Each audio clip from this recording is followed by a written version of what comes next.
তাই গুরুদেবকে দীক্ষা দিয়ে তার জপ ধ্যান পাঠ করা উচিত।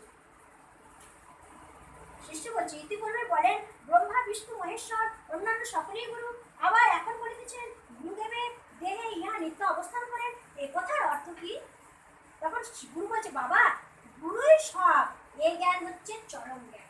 আমরা যদি এই কথাটুকু ভাবতে পারি যে আমাদের গুরুদেবই সব, সেটা হচ্ছে সর্বশেষ চরম জ্ঞান। বহু জন্ম জন্মান্তরের সাধনায় মানুষ লাভ করতে পারে। শিষ্য দীক্ষিত হইল, গুরুদেব বলিয়া দিলেন গুরু ব্রহ্মা গুরু বিষ্ণু গুরু সদা অচ্যুত, তিলকের গুরুর অধিক কেহ নাই। যে ব্যক্তি দিব্য জ্ঞান প্রদাতা পরমেশ্বর গুরুকে পরম ভক্তি সহকারে পূজা করে, তাহার জ্ঞান রূপ ফল লাভ হয়। গুরুকে যদি কেউ মাটিতে কেউ বসবে না, এখানে বসবে, সব যা টুসি একটু এগিয়ে যা তো মা, ওখানে গিয়ে বস টুসি। মাটিতে বসো না, মাটিতে বসো, একটু সরে চল না, তুই একটু সরে চল তো রিমা, ওখানে বস। আচ্ছা তুমি এগিয়ে যা পিসি। এসো না, এখানে বসো না। আমি বসবো না, দোকান খোলা আছে, ছেলেটাকে বসিয়ে দিয়েছে। আচ্ছা আমি যে বলে গেছি ওই প্রণাম করার ঠাকুরকে।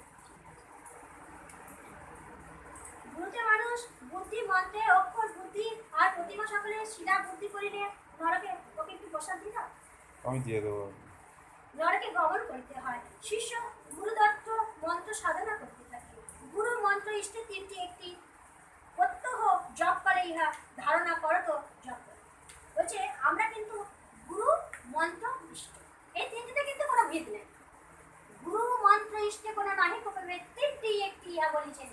বল গুরু সরগুরু জয় গুরু জয়, ওহেদা সীতারাম থাকে অবিরে নির্ভয়। আমাদের কিন্তু আমাদের সবসময় ভাবা উচিত গুরু মন্ত্র আর ইষ্ট এই তিনটার মধ্যে আমাদের ইষ্ট দেবতা আলাদা, গুরু আলাদা, মন্ত্র আলাদা, এগুলো কখনোই আমাদের ভাবা উচিত নয়। গুরু মন্ত্র ইষ্ট তিনটি একই, এই ভাবনা আমাদের মনের মধ্যে রাখতে হবে, তবে আমরা এগোতে পারবো, না হলে আমরা কোনোদিন এগোতে পারবো। শিষ্য গুরু তত্ত্ব মন্ত্র সাধনা করিতে থাকে। গুরু মন্ত্র ইষ্ট তিনটি, একটি প্রত্যহ জপকালে ইহা ধারণা করত জপ করে।